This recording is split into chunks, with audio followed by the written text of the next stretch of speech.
Sejam todos e todas bem-vindos. Espero que tenham apreciado o filme tanto quanto eu gostei. Tem muitas questões, muitos aspectos interessantes que nós vimos no filme e nós vamos ter a oportunidade nesse painel hoje conversar com ótimos acadêmicos e com o Campo Gaelic sobre os pontos centrais que foram apontados no filme. Antes de começar, eu gostaria de dar boas-vindas calorosas aos as pessoas do painel, em nome de Tenzin Wangyal Rinpoche, Campo Gaelic, bem-vindo novamente, professor Charles Rambo, Khalsan Norbu Guru. Eu espero que todos vocês tenham tido a oportunidade de ler a biografia das pessoas do painel. E apenas para lembrar a todos, Campo Gaelic é residente lama de um centro na França. Ele é professor e autor. Khalsan Norbu é nativo de Mustang e também é um acadêmico com um doutorado na Universidade de Leiden, na Holanda, e ele trabalha numa outra universidade trabalhando com história social tibetana. Então, ficamos muito felizes de estar aqui com um nativo de Mustang, que além disso é um acadêmico, então isso é ótimo. E por último, mas não menos importante, o professor Charles Rambo, que trabalha com história em uma universidade em Paris também. Também ensina tibetano e culturas do Himalaia. Ele acabou de publicar um livro precisamente sobre as cavernas em Mustang, que vocês acabaram de ver no filme. Então é sobre essas descobertas extraordinárias. Então nós vamos ter a oportunidade de falar um pouco com ele hoje sobre o mistério ligado a essas cavernas para nós que estamos vendo, que não sabemos muito para além do filme o que significa isso, por que os textos estavam lá. Então, sem mais delongas, eu gostaria de começar a conversa. Eu gostaria de começar com o Campo Gaelic. E a primeira pergunta que eu teria para você seria: você poderia nos falar um pouco sobre o que te motivou? Qual foi a motivação por trás de explorar Born in Mustang? E qual é a motivação de fazer um documentário a partir dessa inspiração? Ok, taxa de like a todos. Estar aqui novamente é maravilhoso. Antes de tudo, eu desejo um Feliz Natal a todos. Fazer um documentário é sempre interessante. Todos os filmes e documentários, eles são um método de transmitir histórias e também o conhecimento. Então é muito importante que as pessoas sejam apresentadas a esses assuntos, quaisquer que sejam eles. Quando eu estava estudando inglês com o Charles também, ele me disse, acho que foi por volta de 2006, ele disse, tem essa caverna, tem muitos ensinamentos bons e muitas páginas que estão sendo encontradas na caverna, e ele disse que estava planejando ir lá. E eu fiquei muito feliz de ouvir isso, porque, nossa, caverna, texto. Então eu fiquei muito interessado. E eu também estudo a história do Shanshung, do antigo reino do Bon. Então estar no reino de Shanshung, muitas das histórias sobre os yogis, várias outras histórias ligadas à tradição Bonpo se passaram lá. Então eu realmente queria ver esse lugar lá, ir para lá. Então, graças ao Charles, eu consegui ir lá. Ele aceitou a minha companhia. Eu disse ao meu professor Raiz, meus dois professores mais importantes são o Rinpoche e o Khenpo Rinpoche. Então eles aceitaram que eu fosse, e eu tinha um amigo muito, muito próximo também, que nós estudamos. Então a gente teve a oportunidade também de estar com o Charles. So, and then he learned, the cameras. And we are not really, they are Então, but really want to make something. então a gente realmente queria fazer alguma coisa para poder mostrar às pessoas o que tinha lá na caverna, com os textos. E também é muito importante que a história de Mustang, ela não é importante, ela não é importante só para as pessoas do bom, para os bons e para os seguidores. É importante mostrar o que tem de a história original de Mustang. Explorar isso também por meio do documentário. Então eu realmente queria fazer esse documentário. Então no começo a gente foi com uma câmera,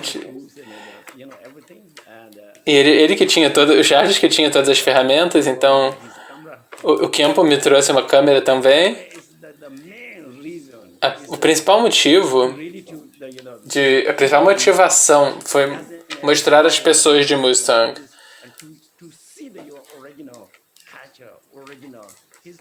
Então poder mostrar a história original da região, essa foi minha principal motivação. Isso é uma ótima história de como as coisas aconteceram espontaneamente.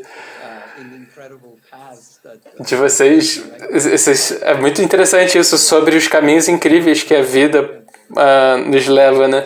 E agora tem uma pergunta mais pessoal que eu gostaria de fazer, que é a seguinte: você, como um monge Bompo, como um tibetano, o que significa para você voltar e ver as coisas vivas em Mustang? Como isso enriquece a sua identidade como um Bompo, como um tibetano? Como isso se desenrolou quando você visitou Mustang? Bom, da mesma maneira, os livros de história, especialmente os livros do Shinjun Ninjo, e muitos relatos, né, sobre os detentores de linhagem, os mestres de Dzogchen, eles vêm dessa região de Mustang. Então eu realmente queria ir até lá. Então eu queria ter a oportunidade de ir lá. Então a gente chegou, por exemplo, em Luda e ver as pessoas lá, ver todos os aspectos históricos, as cavernas onde os mestres praticaram, onde eles atingiram a iluminação, corpo de arco-íris, todos os tipos de realização. Vários mestres praticaram lá na antiguidade. Quando você vê isso desde o século XX até agora, você vê que os seguidores estão lá. Então as famílias, bom, a tradição, ela é mantida lá. Tem, é claro, enfim, 16 famílias em Ludan, mas elas continuam fazendo os mesmos rituais do que eram feitos antigamente, desde o século XII, XIII, introduzidos por Yongitasi Jansen em Ludrag. Então, quando nós vemos essas cavernas, esses monumentos, é realmente, realmente importante. Como isso aconteceu na sua visita em Mustang? Também de uma maneira similar, nos livros de história, especialmente de Shinjun Rinju, da tradição,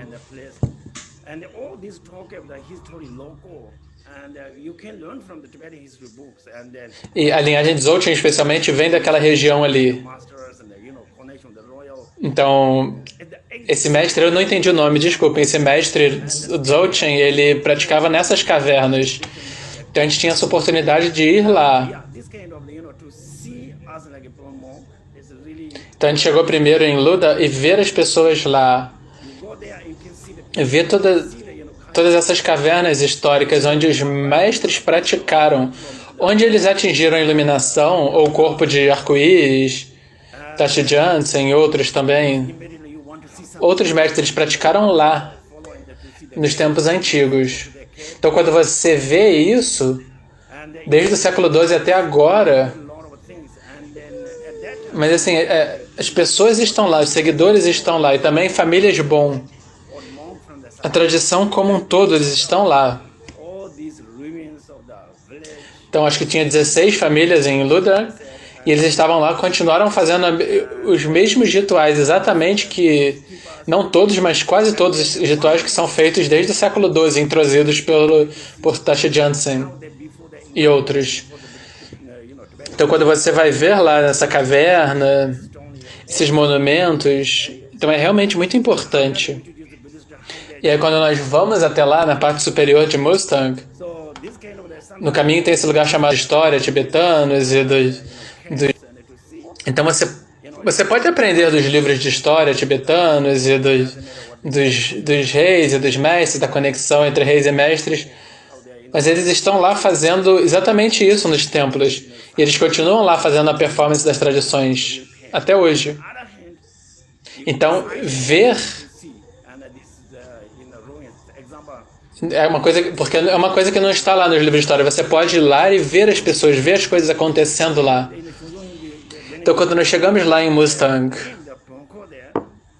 em Lo, na capital de Lo, Mustang, então você quer ver alguma coisa.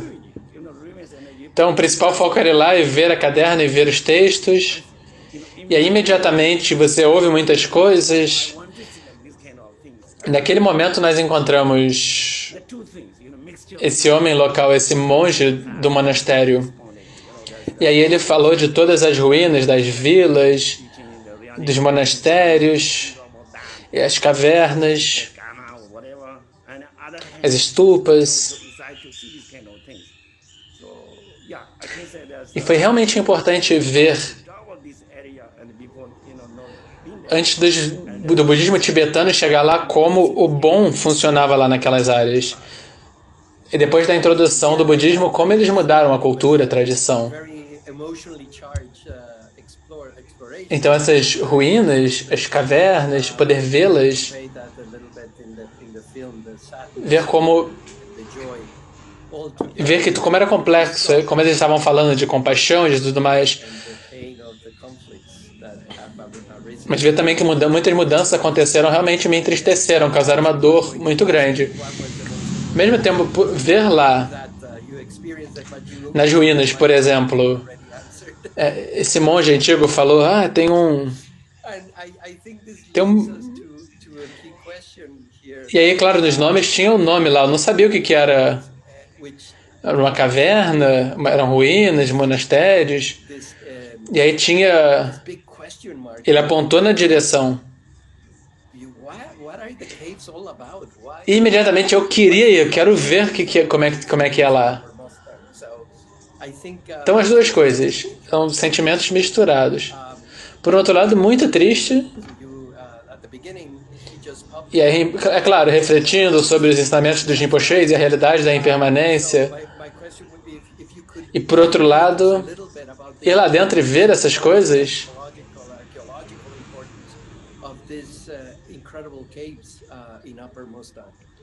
Então, poder explorar essa área e estar lá, eu fiquei muito feliz. E também ver as mudanças e a destruição, também me senti muito triste. Eu posso ver que foi uma exploração muito emocional para você. E você comunicou isso no filme. A tristeza e a alegria, todas juntas.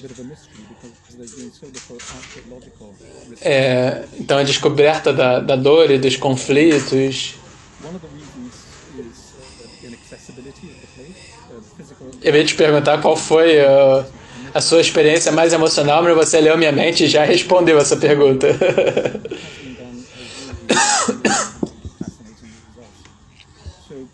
Eu acho que isso nos leva para uma pergunta-chave aqui, que eu gostaria de perguntar ao Charles.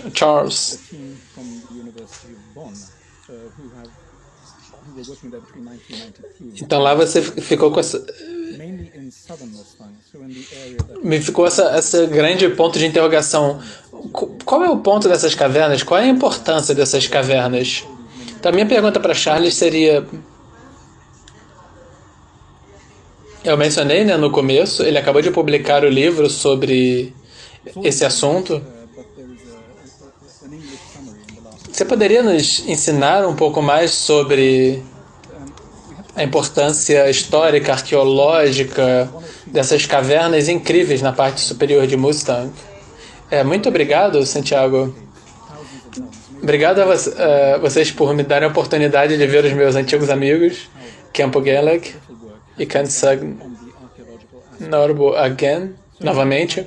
Então, nesses tempos de lockdown, de quarentena, não existe tanta comunicação direta, então eu fico muito feliz. As cavernas são um mistério, porque tem tão pouca pesquisa arqueológica sendo feita lá.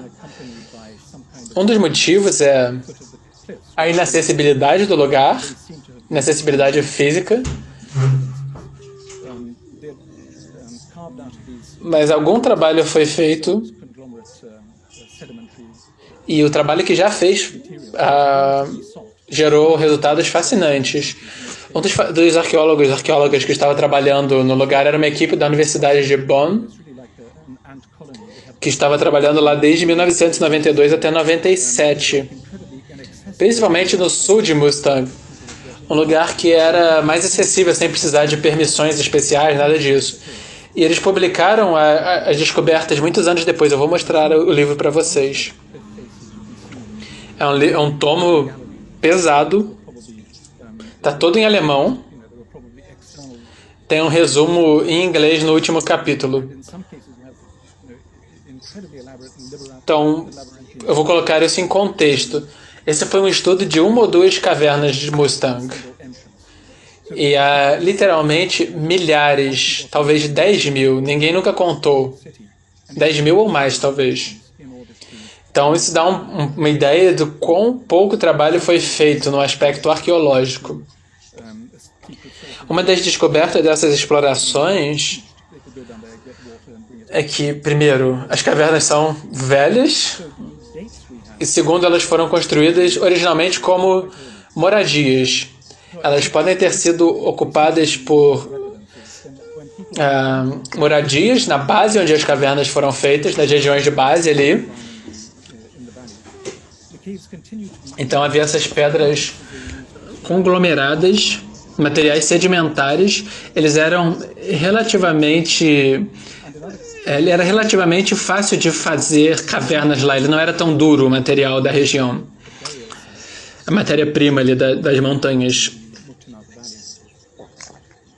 Então o lugar parece inacessível visto de fora, mas havia um sistema de túneis dentro das montanhas que as pessoas parecem que elas usavam para entrar e sair. Você via também os restos de galerias de madeira. Eu via escadas externas, provavelmente, muitas construções elaboradas, muito elevadas, mas com uma entrada só. Então, era uma medida defensiva perfeita, porque uma vez que você estava na sua cidade de e fazer a residência impenetrável. Tinha também fontes secretas de água. Então, eles podiam também pegar a água lá de baixo e levar para cima. As datas que nós temos são bastante antigas, assim. Quando as pessoas desciam das cavernas e iam para as comunidades nos vales, as cavernas continuaram sendo utilizadas para armazenar lenha, coisas do tipo. Em outros casos, eles eram usados como locais de enterros. Então, eles estudaram principalmente esse livro em alemão. Eles estudaram principalmente locais onde enterravam pessoas. E as cavernas foram usadas por cerca de 5 séculos, cerca dos anos a partir do século V da Era Presente.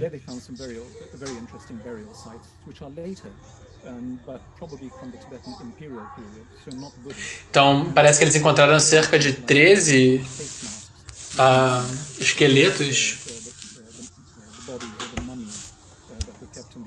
Então, eles estavam sendo enterrados nas cavernas. com muitos artefatos juntos. E esses artefatos nos dizem muito sobre quem eram essas pessoas, né? Eles tinham muitas coisas com elas. Então, muito interessante também, devido à erosão natural no local, havia muitas câmeras inferiores que ficavam enterradas também.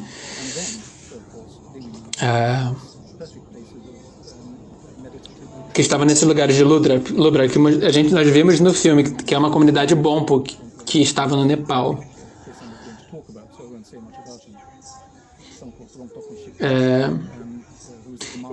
E devido, se eu entendi, a essa erosão, o local de enterro acabou sendo exposto, era um local que estava subterrâneo. E parece que ele é da data do ano 200 depois de Cristo. Então, ela indica que havia redes de comércio com outros locais. Então, graças a essas poucas descobertas que foram feitas, a gente consegue saber muito sobre a história da região. Tem uma equipe americana também de arqueologia que fez algum trabalho no norte de Mustang. Eles descobriram muitos locais de enterros, provavelmente do período imperial tibetano, então não é budista. Então tem máscaras de ouro que eles usavam para cobrir os rostos e os monumentos que eram textos Bompo Chung. Lugares que são descritos, por exemplo, nos textos Bompo. Então esses são lugares tibetanos pré-budistas que também têm sido descobertos. Então eles foram usados como residências, como lugares de enterro, como lugares de armazenamento e também lugares perfeitos para retiros meditativos por budistas e por Bompos. Um dos lamas Bompos mais famosos em Mustang, eu não vou falar muito porque Ronthop Shampo, que foi um mestre de Shera Gyaltsen, ele é descrito em alguns dos textos como aquele que nem viu o sol de dia, nem a lua à noite, porque ele vivia nessas cavernas. Então essas são cavernas que tinham múltiplas funções. Recentemente, uma dessas vilas, uma dessas comunidades foi totalmente destruída por uma enchente e as pessoas voltaram a viver. Elas tiveram que sair do local. Isso não é incomum. Então essa é uma história maravilhosa e ela nos leva para a próxima pergunta, que é os textos, por que os textos estavam lá? As pessoas foram enterradas com esses textos ou elas apareceram porque tinha eremitérios lá? Por que os textos estavam lá? Como eles foram parar lá? Bom, adoraria saber. Depois de toda essa pesquisa que foi feita lá, a gente ainda não sabe por que os textos estavam lá. Nós não temos ideia. Existem hipóteses razoáveis. Nós não temos respostas claras.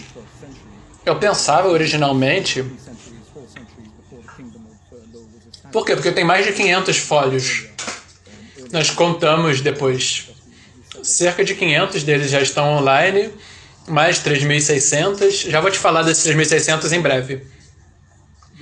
Então tem cerca de 5.000 folhas no total, representando 53 textos diferentes. A maior parte desse material é Bompo. Nós tínhamos um tempo muito breve para olhar tudo. Então, primeiro pensei, bom, isso é tudo material Bompo. E foram colocados na caverna, talvez,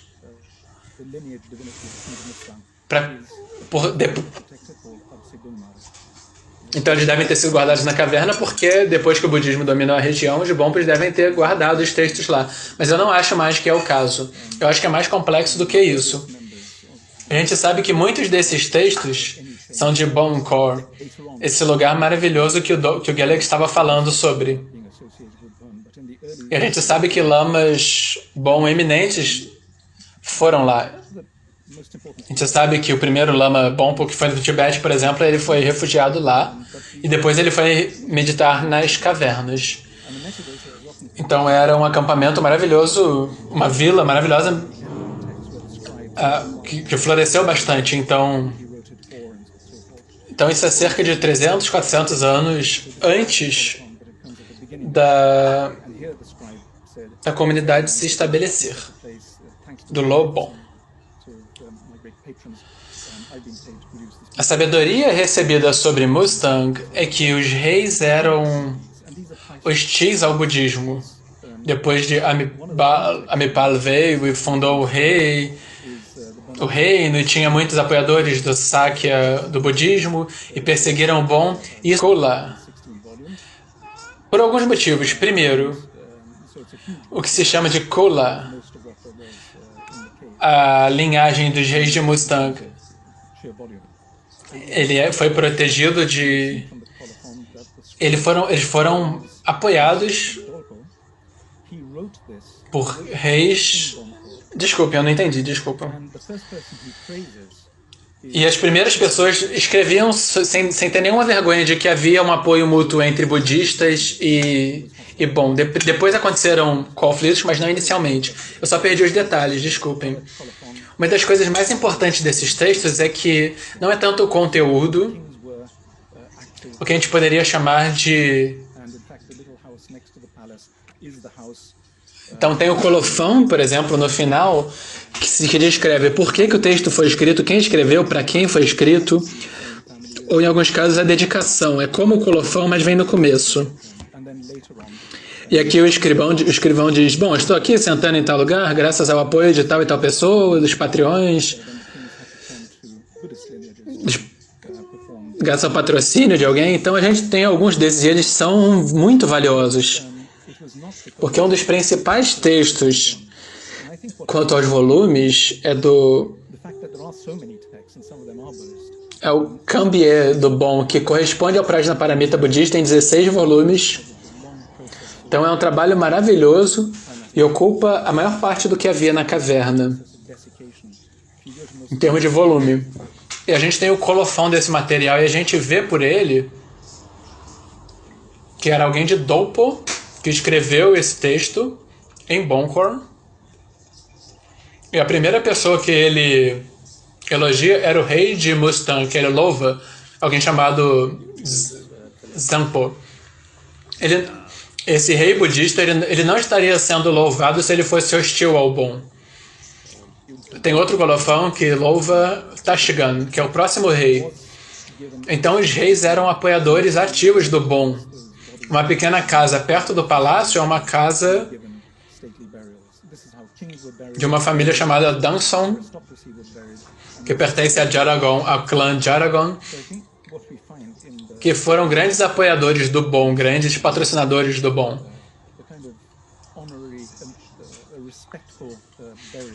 Parece que o vídeo está se perdendo devido à erosão climática que vai acontecendo no local. Parece que o vídeo travou, não sei se foi aqui.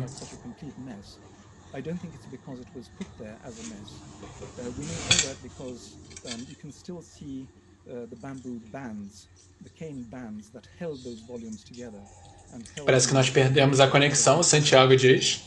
Campo Gelec concorda. Voltou.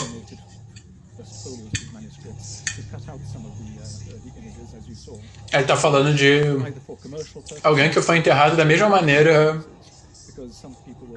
que outras pessoas do sul de Mustang. É como os reis eram enterrados, sacerdotes importantes, e os textos reverenciados também.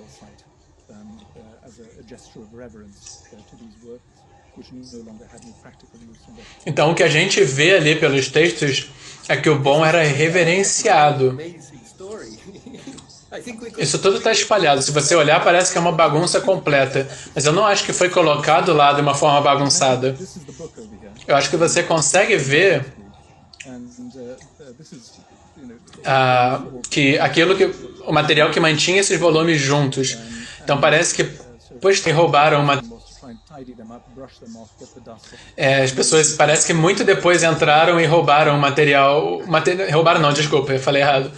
Cortavam o material que sustentava, que juntava o material junto, ou cortar as imagens. Tanto, às vezes, inclusive, para vender, às vezes por motivos de louvor também.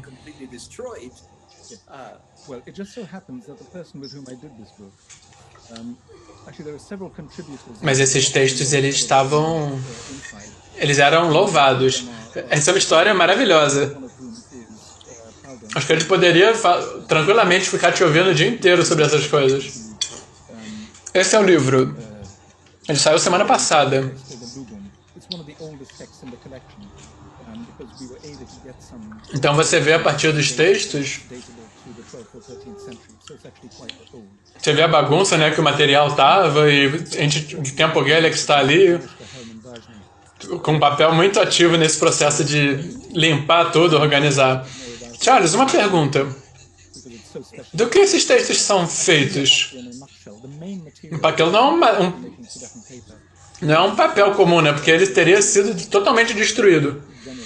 Acontece que acabou de acontecer que esse livro tem muitos contribuidores, né? Muitos colaboradores. and this is extremely resistant. Dois deles são bons tibetanos. Um é Paldon, You can use cloth fibers, and at que é a sobrinha de Gellek. the Edgeworth or Daphne, these are the plants that they plant. Ela está fazendo um doutorado, a sobrinha dele, Highland areas, sobre um texto muito importante. Chinese Just, which is a pretty white flower, E a gente conseguiu um papel datar, um papel dos séculos 12 e 13. which is, it has the advantage of being E parece que a pessoa com quem eu fiz esse livro, ela é especialista em papel. materials. É, Some of it is made locally, some mas ela é tão especializada que aí tem que ler o livro para saber, porque eu não tenho como ajudar. also things in there which I really can't help you with. But Tibetan paper is stuff, and it's indestructible. It's great. Yeah, this is quite amazing. Tem um tipo de papel nepalês chamado Lokta, que é muito resiliente, extremamente. Ele pode ser misturado com outras coisas, os tipos de fibras e Laid out in the documentary and further, we have further insights with Charles' então ele falou algumas. contribution to read his book. Ele falou dos diferentes tipos de planta que tem nas diferentes regiões. Thanks Nessa região elevada, ele diz que é uma planta que gera um papel bastante suave, branco. Então esses papéis são muito duradouros. practitioners of Alguns feitos localmente, alguns viajaram de uma distância longa, more exposure mas tem tradition, todas as análises químicas e de fibras que eu não saberia ajudar muito. but still we Mas esse papel é praticamente indestrutível, é ótimo. É maravilhoso. Dzogchen teachings and all. Quanta história por trás dessas cavernas. Então eu encorajo a todos que queiram explorar mais essa história fascinante, The yogic tradition connects with the caves, right? que está apresentada no documentário. Tell us a little bit about that, about the yogic Podem ter... Eu encorajo vocês a lerem o livro do Charles. Acho que é uma ótima apresentação para que você vá lá e leia o livro. Obrigado, Charles. that makes its way to the west. E Carl Sang, eu gostaria de te perguntar, em primeiro lugar, aparece no Ocidente, Merry Christmas to all viewers today here. It's a em second primeiro lugar, Christmas, and I think it's wonderful opportunity to celebrate this Christmas with the Bubble films. eu entendi que ele desejou Answer your questions. I would like to Feliz Natal e disse que é uma ótima oportunidade de celebrar o Natal com esses filmes Bompo. Blake and Charles making this wonderful film. E gostaria de agradecer What we have as pessoas que fizeram o filme, Campo Gellek e Charles. really, it's really Eles fizeram um filme maravilhoso que mostrou publicamente o que nós temos em Mustang. É muito fascinante. Então, quando eu vi esse filme, Netherlands when I was acho que foi em 2009, 2008, quando o Gellek... amazed, and then so I ele trouxe essa ideia quando eu estava ainda na Holanda fazendo o meu PhD. all the not only for the Westerners but Eu acho que esses são filmes maravilhosos. the Muslim people, and especially Não apenas para ocidentais, my village. mas também para as pessoas de Mustang. I also asked many of Especialmente as pessoas da minha vila natal, em Lubra. them English, so they Eu could também pedi para muitas pessoas da minha família para assistir o filme. Mas infelizmente está em inglês. and very nice. Então eles precisam de todos os membros da equipe do filme. So I would like to thank. Então eu gostaria de agradecer a todos os membros da equipe do filme. Coming back to your questions about the Então, quanto à sua pergunta sobre a tradição dos yogis, the first we need É que a primeira coisa que a gente precisa saber, so what is in Burn? So, what we quando a gente think pensa sobre a tradição bom, religião bom, what do we can find in o que nós podemos encontrar no bom? Quando eu estava fazendo a pesquisa, you know, before I antes de eu ir para o Ocidente fazer a pesquisa, it's just like in Tibetan É. community, we have this, you know, na comunidade tibetana nós temos sutra, essas ideias ligadas aos sutras, ao tantra, ao dzogchen, mas elas não são separadas. come to the West, so our first thing when I was doing this, A primeira coisa quando eu estava fazendo a pesquisa e quando eu vi esse livro, Burn is something that we ele dizia, a gente viu que o bom, ele aceita tudo e não rejeita nada. interesting things. So what Então o que eu queria dizer é, você pode encontrar quase tudo no bom. in Burn? Isso significa, So what we can in compare em comparação com as tradições budistas, in a Burn teaching is sutra, mostly você vê nas tradições do sutra, monk and read and ela foi mantida pelos monges, estudada pelos monges, nas tradições do tantra for rock traditions. pelos Ngokpas, e então a tradição do Dzogchen. A tradição do Dzogchen, ela é mantida principalmente pelos yogis. In this terms, so Então isso diz respeito à tradição yogi. which I put it like the Dzogchen tradition. E eles mantêm a tradição do That Dzogchen. itself, so you can see that these all three are flourished. No Tibete, todas as três tradições floresceram. Tem pessoas praticando os sutras, o tantra e o Dzogchen. Practicing Dzogchen.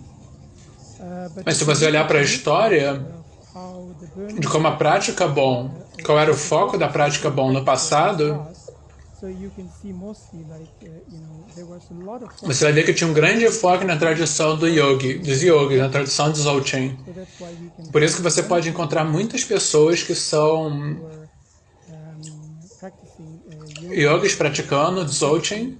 in terms of if Então, se você ler a linhagem Shanshan Ningyo, and all the e esses, a lot of people esses livros mencionam muitas pessoas. at least from the 2 points I can say Então, por pelo menos 2 motivos eu posso dizer por que isso é importante na tradição I bom. cannot say much about why it is important. Eu não tenho muito como dizer por que é importante praticar o Dzogchen e ser um yogi, porque eu mesmo não sou um praticante.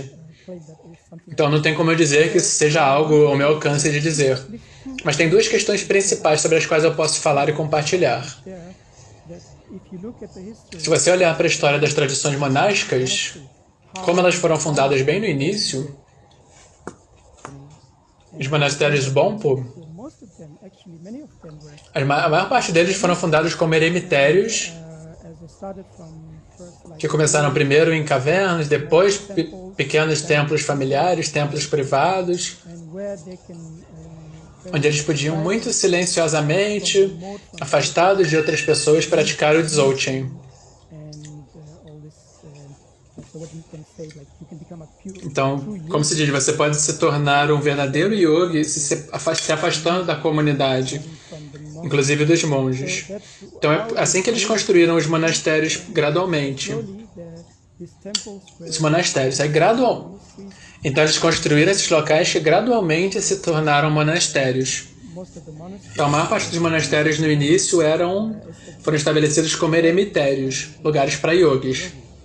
So another thing you can look at is like people Outra coisa que nós podemos olhar who throughout the history of é que ao longo da história da religião bom, lots of important and famous people você encontra muitas pessoas importantes, famosas, e a maior parte delas praticava Dzogchen. you find almost you can't find anything something specific Você quase não consegue encontrar nada lots of the tradition especificamente, por exemplo, ligado ao Prajnaparamita, ao Madhyamaka. find all those first they did it some Você encontra alguns estudos acadêmicos, textos filosóficos, going to different e então, posteriormente, em momentos mais they joined the tardios da vida deles, eles se juntam às práticas yogis. there so you can Então, de lá você vê que as pessoas find nowadays like most of people were estavam de alguma forma envolvidas nas tradições de yogas, na tradição dos sutras. Então, a partir desses dois pontos, eu consigo ao menos ver como a tradição dos yogis e a prática de Dzogchen é importante no Bon. Então, conectando com esse filme, o que nós vemos é principalmente sobre Lupra, o Bon em Mustang. Então, quando a gente fala de quem levou essas práticas, por exemplo, para Lupra, a gente sempre está falando, por exemplo, Sherab Gyaltsen e um outro... Desculpem, eu não peguei exatamente os nomes, mas eram nomes de yogis. Então, de modo geral, tem essas pessoas que começam como estudiosos acadêmicos e posteriormente se tornam yogis. Então, como isso se conecta com a prática yogi integrada na tradição monástica? Talvez a gente precise voltar um pouco para a fundação dos monastérios Bonpo no Tibete. Então, nós não temos muitas informações sobre os períodos iniciais. Isso eu quero dizer séculos 10, 11. Então a gente diz, as primeiras instituições acadêmicas, a Wensaka, se eu entendi, por volta do século 11. Posteriormente,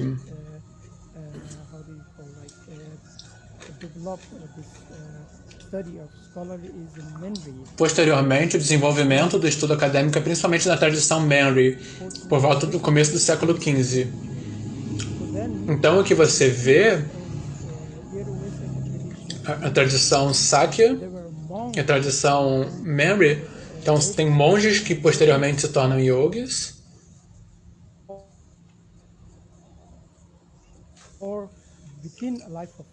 Desculpem, a internet falhou agora.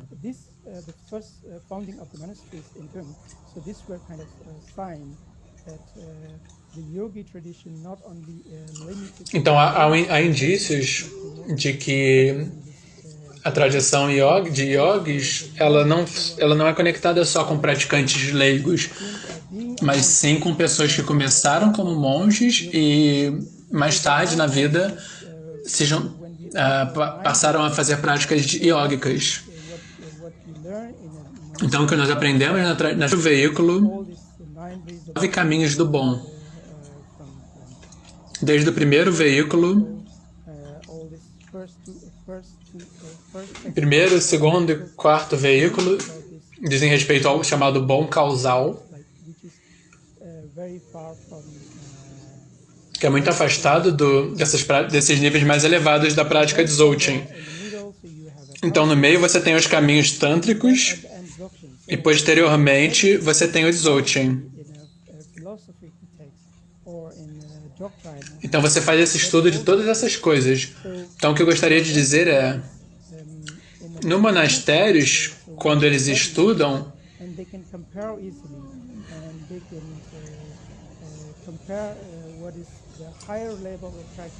então eles conseguem comparar quais são as práticas mais elevadas e as práticas mais de fundamento,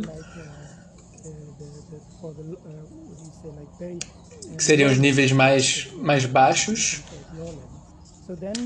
Então as pessoas sempre querem fazer as práticas mais profundas, mais elevadas. É assim que os 9 caminhos são explicados. E aí você pode ver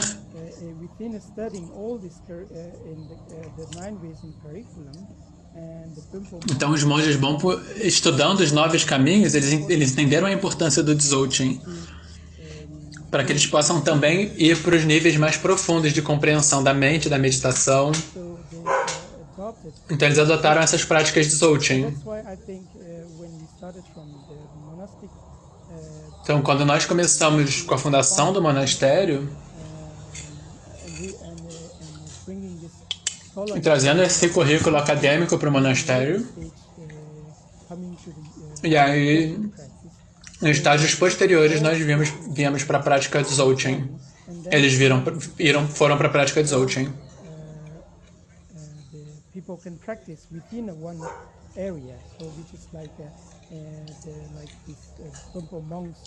Então, as pessoas tentavam praticar nas suas próprias áreas em que eles estavam. Então, esses monges, por exemplo, então eles tentavam praticar o Dzogchen e o Tantra e os Sutras. Então isso começou a gerar uma integração. Obrigado, Kelsan. Isso é realmente maravilhoso. Eu acho que nós estamos chegando no nosso limite de tempo. Eu não sei se alguém gostaria de dizer mais alguma coisa. Maybe I can say Uma coisa que eu gostaria de dizer sobre Gyaltsy Tempo e Tashi Gyaltsen. which actually is your question. So, what I Então, think why it's important qual a importância dos yogs? to look at young Se você olhar para Yangtang Shenpo e Yangtang Sherpa, na biografia deles, about first ele nasceu no Tibete e posteriormente ele estudou. Ele ainda continuava procurando por algo mais profundo, uma compreensão mais profunda da mente. E ele queria estudar mais e ter uma compreensão mais profunda.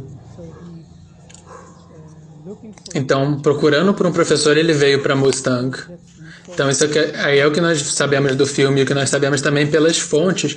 Se você olhar para essas pessoas, also the later e também posteriormente para Yangtang Tashi Gyaltsen, eles foram pessoas muito importantes no Shanshung Ningyo. Eles trouxeram a tradição yogi, digamos assim, esses rituais e todas as práticas de meditação para a área de Mustang.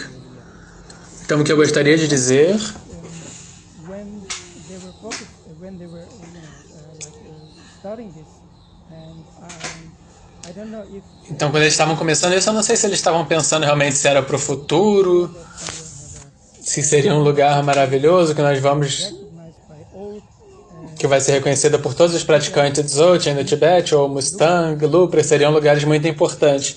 O que eu gostaria de dizer é que, posteriormente, devido a Yangtang Tempo e Tashi Gyaltsen, que eram figuras muito conhecidas da prática de Dzogchen, o Mustang se tornou very well known, muito conhecido, especialmente Lupra se tornou um lugar muito conhecido para a tradição de Dzogchen. and E todo mundo, posteriormente, at later periods they come to it's not because of eles vieram não só para encontrar um professor, mas para encontrar um lugar. Então, por que o lugar é tão importante em Mustang e Lubra?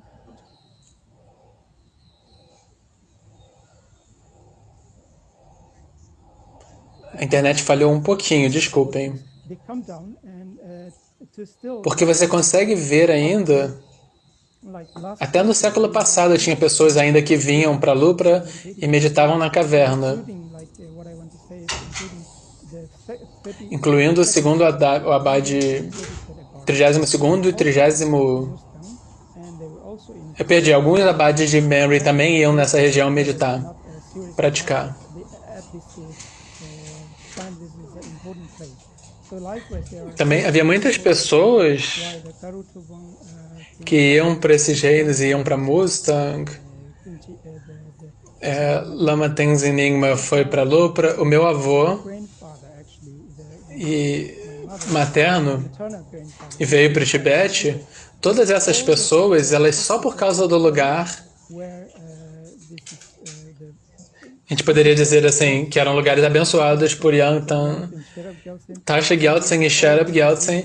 so they came Então as pessoas vinham para esses lugares por eles terem sido abençoados por eles. so this is what I Então isso é o que eu considero interessante, porque dessa tradição yógica em Mustang também está se tornando um lugar importante. yeah. So and then so Então o que nós sabemos agora Lubra, so we have this em Libra tem essa tradição dos rituais. Também é parte dessa tradição dos yogis. although now and locally so Mas agora nós não temos tantas pessoas que praticam sentadas na caverna, meditando. during the winter Durante o inverno às vezes fazem, mas não tem tantas pessoas aprendendo seriamente o Dzogchen e seguindo, como esses dois grandes praticantes mestres fizeram. Mas ainda seguem parcialmente o sistema de Sherpa Gyaltsen e Tashi Gyaltsen da tradição deles. Obrigado, Kalsang.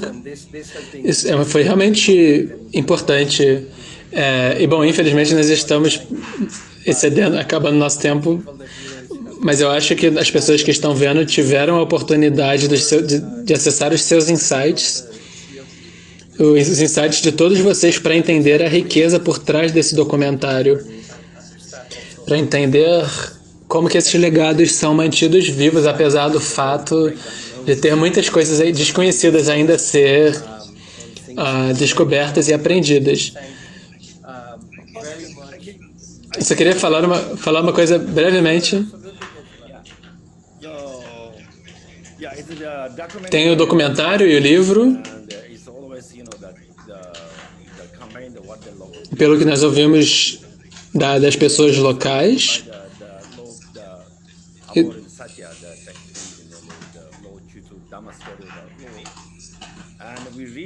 Desculpem, eu não entendi o que ele falou. E o mais importante, quando o Charles foi na caverna primeiro e encontrou esse colofão, e lá dentro tinha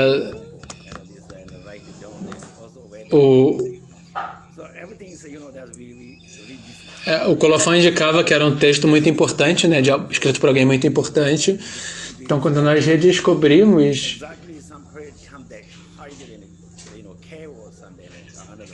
tem coisas.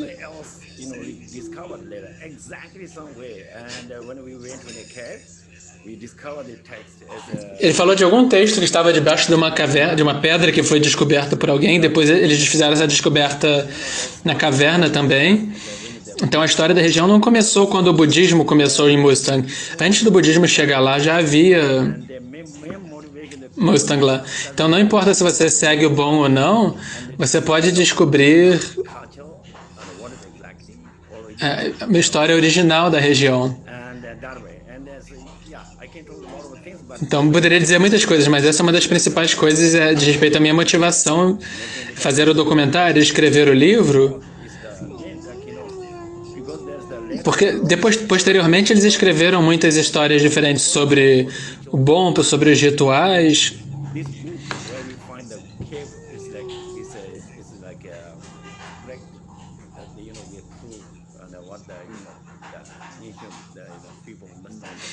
Mas esse livro em que nós mostramos o que nós descobrimos na caverna, ele é muito importante para as pessoas de Mustang poderem conhecer a sua região lá. Então, uma coisa que a gente vê vendo o documentário e ouvindo todos vocês três é a profundidade de toda essa história. E também quando você olha para o futuro, as possibilidades de descobrir ainda mais coisas interessantes em Mustang, na parte elevada de Mustang, ajudaria a recuperar todo esse legado, a riqueza dessa cultura histórica, esse legado espiritual que esse reino tinha. E ainda tem, e continua escondidos lá. Então, muito obrigado a todo mundo, a todos vocês, pelo seu tempo, pelos insights. Obrigado a quem está assistindo.